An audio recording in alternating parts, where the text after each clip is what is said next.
Hello all. Today I'm going to show you a game that I have with Grandmaster Ian Rogers, who is the strongest Grandmaster in Australia for over 20 years before his retirement. So this event happened at a local festival near my area on the 17th of May, and they had a lot of things going on, amongst other things. And I attended the chess Simul. So here are some photos of the event. So on the left, that's me, and on the right, that's the Grandmaster Ian Rogers. And this is the chess Simul setup. So the Grandmaster is in the middle of the table and everyone sits outside of it. So the Grandmaster plays white, whereas everyone plays black. I think the reason why he chose white is so that he can dictate the opening, and also with having the same color, it prevents him from having context switching, so it's easier for him mentally. As soon as you finish the game with the Grandmaster, whether you win or lose, you leave the chair and someone else join so that everyone gets a turn. I guess this next picture is my setup with the game. So I play the French attack. So this is the game. And the Grandmaster started with pawn to d4. So I thought he might be playing the London system. So I decided to push the pawn on e6, preparing my French attack. Then he pushed his pawn to e4, controlling the center. And then I challenged the center with my pawn on d5. And then he played knight to c3. This is a line that I don't feel comfortable with most of the time in online games.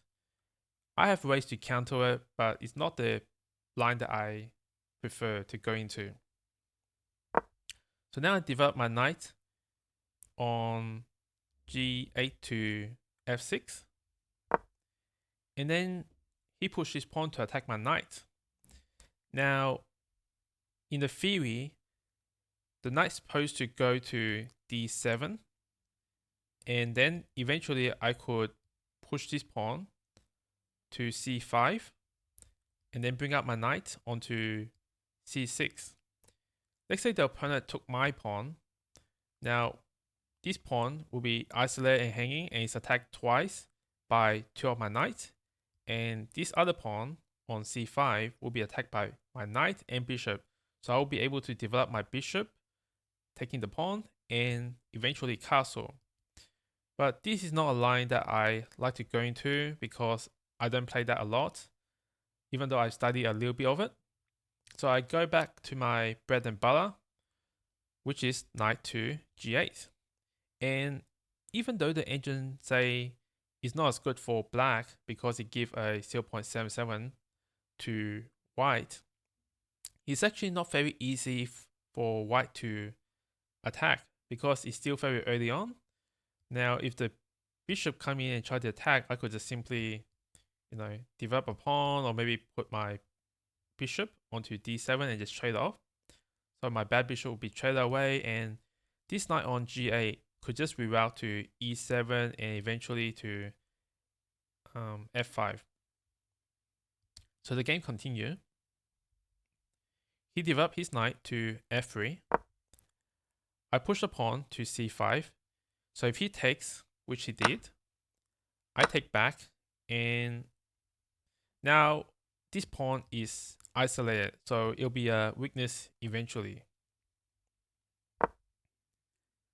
He developed his bishop to d3, ready to castle, and I play a rating move here to prevent his bishop from coming in to attack me.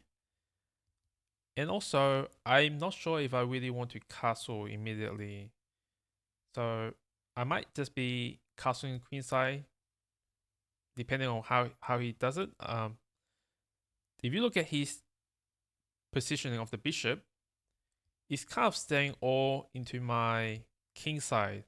This knight is developed and could swing at any moment. This queen could swing in. So castling king side can be a bit scary. So that's why I play this to prevent an attack on the queen side and see if I want to just castle queen side. That's all. So he castled. Then I developed a knight, attacking this pawn. He played a waiting move. And then I developed my knight. Now, he developed his bishop to f4, protecting this pawn. So I push a pawn onto h6, waiting move to see what he wants to do. I still not decided which side I want to castle. Then he went pawn to b4, attacking my bishop, and so I moved back to defend my bishop. He now developed his rook to the center, and I developed my white square bishop with a plan to connect my rook one day or maybe potentially castle. And then he moved his knight back. I guess his plan was to put the knight here and go for a strong attack on the king side. Like I said before, if I had castle king side, which maybe he was hoping I would do, it's very hard for a lot of my pieces to come to the king side to the king's defense, which I don't feel very comfortable with. Hence, I don't castle. And as you can see, the elo bar is roughly half, and maybe it's tilting a bit my way. So I'm doing fine against the Grandmaster so far on move 13. So I decide to push for an attack. And at this point, I might be thinking maybe I shouldn't castle and just keep my king to the center. And I should start going for an attack. But, sorry, let me go back a move. So the computer engine say this. So this was my turning point, which I should be doing to attack. But I was a bit afraid because I was afraid that the white square bishop would take my knight on f5. And if I had taken back, then this point is isolated. But according to the engine, it's fine for the queen to take because then I can push my pawn upward and chop this dark square bishop. And if this pawn on e5 ever come forward marching down, my bishop could just take it and we could just trade the queen off. And I will probably have a good game. But as you know, this is my first game against a Grandmaster over the board. I haven't touched a real life board for a while. So I was a bit of a chicken and I played defensively. So I wanted to blockade the queen side to ensure my safety. So then he played this really funny move. Now normally, having two backward pawn is really bad. But at the time, I thought to myself, wow, what a move, because it's not very easy to target this pawn. Like my white square bishop is kind of locked in. This dark square bishop of mine is only staying with the king. My knight can't really come in and attack this pawn. And even if I do take it, it actually gives him a open file to invade my queen side. And my king side is not exactly safe either. Like if I castled, these two pawns are kind of far apart. He can probably always go back and just double up the bishop and the queen battery and go for checkmate. Maybe push a pawn here. There's a lot of provocation on the king side, so yeah, it wasn't clear what I should be doing after he make this move. So let's continue. So I developed my queen, having the opportunity to castle queen side, and also double attacking this pawn. And so he developed his queen to connect the rook. And so I went for the attack because I was kind of cramped. And I guess my thinking was if I could trade a number of pieces off, it will unlock the position and hopefully my bishop have some more scope. A bishop is best when it's an open field, and a knight is best when it's closed. So the more pieces and pawns trade off, the more powerful the bishops become. So he put his knight to an outpost center, I guess. Not sure if this is considered an outpost, but okay. And I decide to advance my pawn, try to push the king side, but as you can see, the elo bar is showing 2.26 to the opponent. And I just don't have enough firepower to support this pawn storm.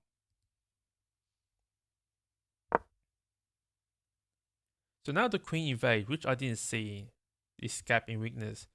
So this is multi-purpose. So firstly, this queen can come over here and attack my rook. And it's also threatening this pawn. And as you can see later, he has a great move to attack me. So I didn't know what to do. So I hope that by trading off the knight, the bishop will get a bit more scope. But that was actually a bad move because now he opened the c file and the rook can come in. And if I ever castle the queen side, this pawn storm is coming, it's breaking open, and the two rook coming into the open or semi-open file is very dangerous. So I decide to keep my king to the center for now and just block with the knight. So now he create a queen bishop battery against my king. His plan is to go over here to checkmate me. If my knight is not over here, then this is actually checkmate because my queen cannot guard sideways. Now this bishop is still really sad. So my plan was put the bishop here and put my queen here, and so we can trade, and so it become less scary. Now, if I didn't put the bishop here and decide to trade the queen early, let me move back one turn. If I put my queen here first, his queen will take, my rook will take, his bishop will take, then my king take, and basically I'm trading a rook for a bishop. So I go here, and then he put his rook on a open file, explaining my queen. And at this point, I was wondering if I should just move my queen over here and just trade. But I realized that's a bad move because he could simply dodge the attack and just go for my rook. And now my queen will be attacked by his bishop. So I decide to put my queen sideways, hoping to put the bishop here and attack the queen and the bishop. So now he go for my rook. And now I defend my rook. And yeah, he bring in more attacker, the knight, to attack my king. And as he was going around the table, I was start calculating the lines of, can I take this pawn and potentially this pawn?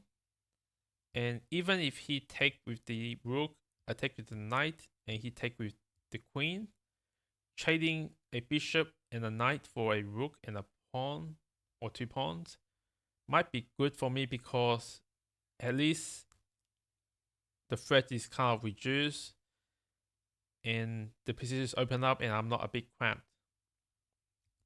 But later on I realized I miscalculated, so let's continue. So I took the pawn and then he took my pawn with the knight. And I took the pawn there, the rook take, my knight take, and I guess, yeah, the queen took, but I think the stronger move was the knight going over here and my king go up I guess my king can go over here. Actually, no. Sorry.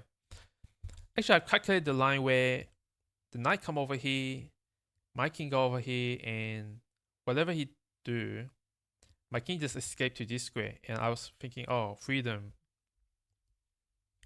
But he took my knight, and I was worried about this kind of move coming in. Okay, let's continue. So I decide to move my bishop here, blockade this open file. This knight is becoming very dangerous. So for example, if the queen go over here and the knight go over here, this is basically checkmate. So I decide to push my pawn up to f5 so that if the knight come over here, I could at least sack it. At this point, I know I'm losing, so I'm just trying to play as many moves as possible before the game ends and hopefully go for a stalemate. So he took my bishop and I offered to trade queen. I'm hoping that with 2 rook, I could at least have some counterplay. But he didn't take my queen. He used the knight to attack my king. Now, if I had taken the knight with my queen, I guess he could just take the pawn with check, and I cannot defend it because the other bishop supports this square. And I guess that's, yeah, I might just lose my queen. I might have to defend my queen and the queen take, and that's checkmate. So I can't just take the knight. So I have to escape with my king at the risk of losing my queen. So he took my queen, and then I escaped to the corner. Then he took a pawn, and I escaped to the corner again. So now he's trying to create a mating net. And I offer a trade of rook. My plan is if I trade everything off, hopefully some stalemate will happen. And maybe if he's not careful, I can do backrank mating. So I traded the rook off, and I'm still in the game. So he took a pawn, and I decided to push my pawns upward. He took, and I decided to push this pawn, center pawn, hoping to queen, even though it's not going to be possible. But at least it prolonged the game. So I didn't want to go into the corner here because he could just simply. Sorry, let me show you. I go back. So he checked me, and if I go to the corner, he could have just queen to h7, and that would be checkmate. So I decide to go towards the center. Then he moved to bishop to g6, hoping for a checkmate right over here. Then I move over here to g8, and by the time he come back to my table, he made 2 moves because he shows checkmate. So check, I go here, and then he go to, oh, he didn't go here, but he actually used the bishop to checkmate me, and that's game over. And so I've lasted a good 40 moves against the Grandmaster. If I look at the, let me see, review.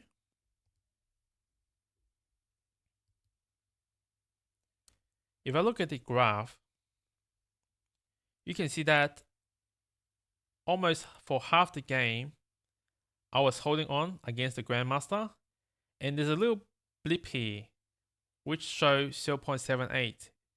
If I had attacked in the right moment, which I'll show you.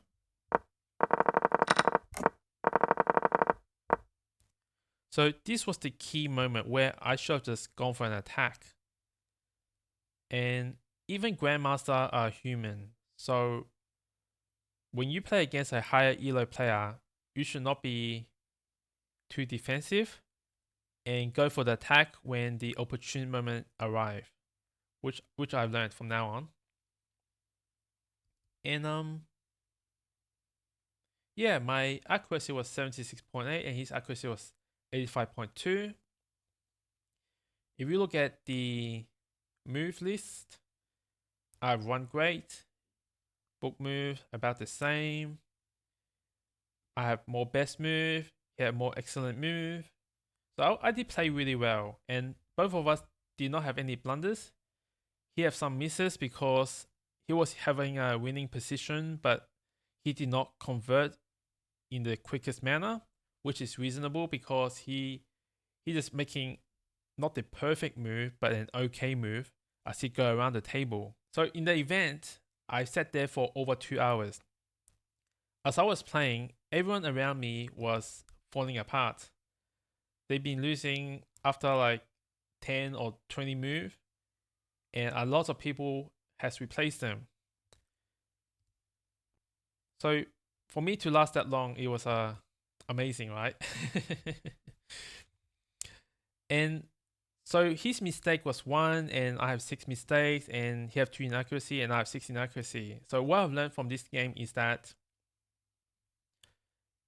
I need to improve on covering my inaccuracy if I want to climb higher in my rating. So at the time when I first him, I was 1850 on chess.com Rapid. Personally, I feel I'm actually 1900 because I just haven't climbed. So after the game with Grandmaster Ian Rogers, 5 days later, I go into the chess.com Rapid Pool and I got my 1900. And then about a month or two later, I decided to climb again and I got my 2000. So my 2000, I took lesson from this game. Basically, I have to train myself to not make any blunders and cover as few inaccuracy as possible. I shall wrap up here. I hope you enjoyed this game and catch you in the next video. See you all.